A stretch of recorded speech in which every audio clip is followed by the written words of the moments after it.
एक पशुपति व्रत होता है,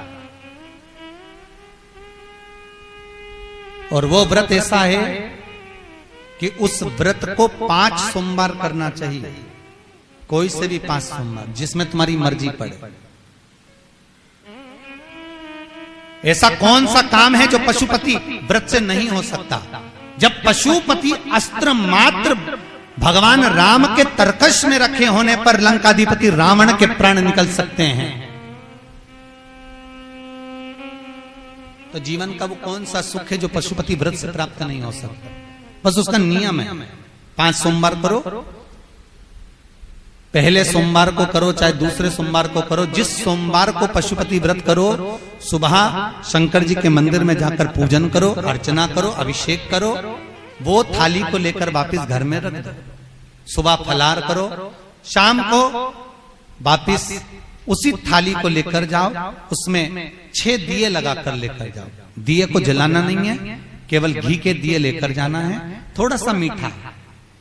शिव महापुराण में, स्कंद पुराण में जो पशुपति व्रत बताया है उसका विधान, थोड़ा सा मीठा लेकर जाओ। शिव जी की फिर पूजन करो, पूजन करने के बाद में शाम के समय प्रदोष काल में पूजन करो। पूजन करने के बाद बाबा भोलेनाथ की आराधना कर 5 दिए शंकर जी के सम्मुख में लगा दो। जो मीठा लेकर गए हो उसके 3 हिस्से कर दो, 2 हिस्से मंदिर में चढ़ा दो, 1 हिस्सा और 1 दिया थाली में रखकर पूजन करने के बाद वापिस लेकर आ जाओ। घर के दरवाजे की देहली पर राइट हैंड में सीधे हाथ पर जो दिया लेकर आए हो उस दिए को जला दो, और अंदर जाकर जो प्रसाद लेकर आए हो 1 हिस्सा, उसको पाकर फिर भोजन प्रसाद ग्रहण कर लो। ऐसे पशुपति नाथ के 5 व्रत होते हैं। ऐसा कौन सा कार्य है जो भोलेनाथ पूरा ना करता?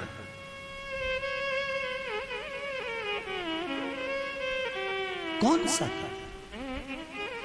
श्री राम जी महाराज अगर सेतु पर चढ़ाई करने जा रहे हैं लंका पर, तो भगवान शिव की आराधना कर जा रहे हैं। भगवान कृष्ण ने भी भगवान शंकर की आराधना करी, भगवान शिव की आराधना।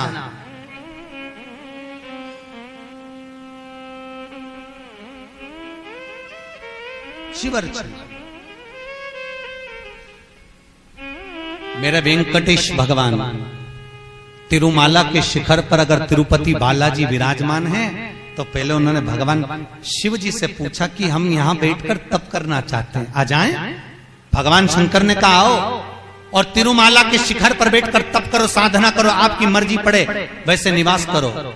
मेरे हरि, मेरे तिरुपति नाथ, मेरे बालाजी, मेरे वेंकटेश भगवान कहते हैं, मेरे नारायण कहते हैं, भोलेनाथ हम यहां तप करेंगे और दुनिया के लोग आएंगे तो क्या होगा? शंकर भगवान ने कहा चिंता मत करो, आप तिरुमाला के शिखर पर बैठकर तप करना, मैं कपिलेश्वर महादेव के रूप में बैठकर तुम्हारी रक्षा करूंगा। अगर आप तिरुपति गए होगे तो आपको मालूम होगा, ऊपर तिरुमाला में मेरे नारायण हैं, तो नीचे कपिलेश्वर महादेव में मेरे शंकर बैठकर रक्षा कर रहे हैं। नाथ द्वारा चले जाओ। जब श्री जी बाबा के ऊपर आक्रमण किया गया, भोलेनाथ जी के ऊपर जब श्रीनाथ जी के ऊपर जब आक्रमण किया गया, गोवर्धन नाथ जी की मूर्ति को खंडित करने का जब भाव आया, तब ब्रजवासियों ने शंकर भगवान को घास के पूले में दबाकर बैलगाड़ी में लेकर रात की रात भाग गए। और श्रीनाथ जी को लेकर जब भागे, सब दूर घूम लिए।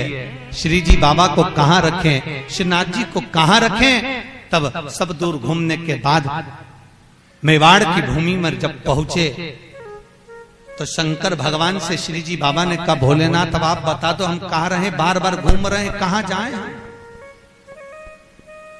किस जगह?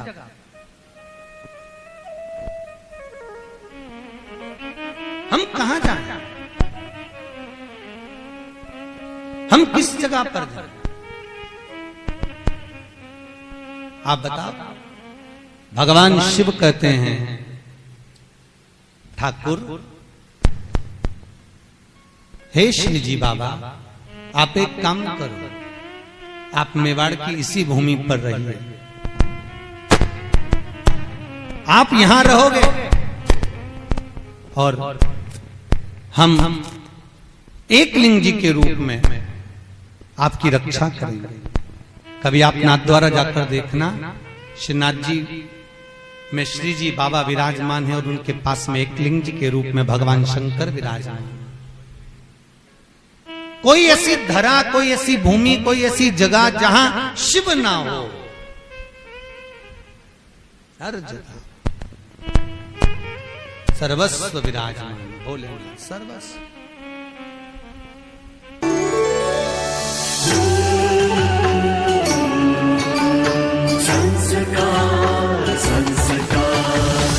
संस्कार